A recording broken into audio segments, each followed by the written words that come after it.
தன்னுடைய இருதயம் குத்தப்பட்ட ஒரு திருடனும் கள்ளனுமான ஜான் ஜெபராஜ் இப்போ வெஸ்லி மேக்ஸ்வெல் அண்ணனுக்கு விரோதமா ஒரு போஸ்டர் போட்டிருந்தார். இது பாஸ்ட் 2 days நடந்துட்டு இருந்துச்சு. அதை நான் பார்த்து கொண்டிருந்தேன். அதுல ஒரு கமெண்ட் எப்படியா இருக்குது அப்படின்னா, ஜீசஸ் கிரைஸ்டுக்கு 3 வருஷம் தான் இந்த பெயினை கோ த்ரூ பண்ணாரு, but I have been facing almost for 10 years அப்படின்னு சொல்லி போட்டிருக்கிறார். அதாவது 10 வருஷமா அநேக ஊழியக்காரங்க இவரை குற்றப்படுத்திட்டே இருக்கிறாங்களாமா, அதனாலதான் நான் இப்படி எல்லாம் பேசினேன்னு சொல்லி பர்சனல் அட்டாக் பண்றதுக்காக வெஸ்லி மினிமம் வெல் அப்படின்னு சொல்லி அவர் போட்டாரு. அதே மாதிரி உங்களுடைய குரு அகஸ்டின் பிரேயர் குமார், அகஸ்டின் ஜபகுமாரி அப்படின்னு சொல்லி பர்சனலா அட்டாக் பண்ற ஒரு ஸ்ட்ராட்டஜிய இந்த திருடனும் கள்ளனுமான ஜான் ஜெபராஜ் அந்த காரியத்தை செய்யறார்.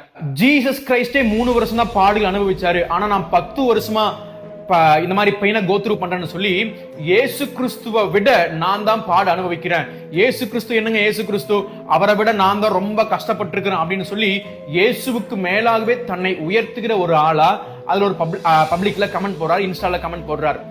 பைபிள் சொல்லுது, தேவன் எனப்படுவது எதுவோ, ஆராதிக்கப்படுவது எதுவோ அது எல்லாவற்றுக்கும் மேலாக தன்னை உயர்த்தி தன்னைத்தான் தேவனை போல காமிப்பான் அப்படின்னு சொல்லி ஒரு ஆளை அடையாளப்படுத்தி சொல்லுது. அவன் யார் அப்படின்னா அந்தி கிறிஸ்து. அதை போலதான் அந்தி கிறிஸ்துவின் ஆவினால் நடத்தப்படுகிற இந்த திருடனும் கள்ளனுமான ஜான் ஜெபராஜ் செஞ்ச ஊழியத்துல என்ன சாட்சி இருக்குது, அவருடைய வாழ்க்கையில என்ன சாட்சி இருக்குது.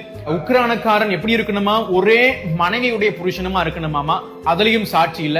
சரி, அவர் செஞ்ச ஊழிய முறையில என்ன மாற்றம் இருக்குது அப்படின்னா, எத்தனையோ வாலிபர்களை கெடுத்து குட்டிச்சவராக்கி அவங்கள தவறான வழியில் நடத்தினதான் இவருடைய ஊழியத்தினுடைய மேன்மை. அதுக்கு அவங்களுடைய சபை வாலிபர்களே உதாரணம். எத்தனையோ ஃப்ரெண்ட்ஸ் எனக்கு இருக்கிறாங்க.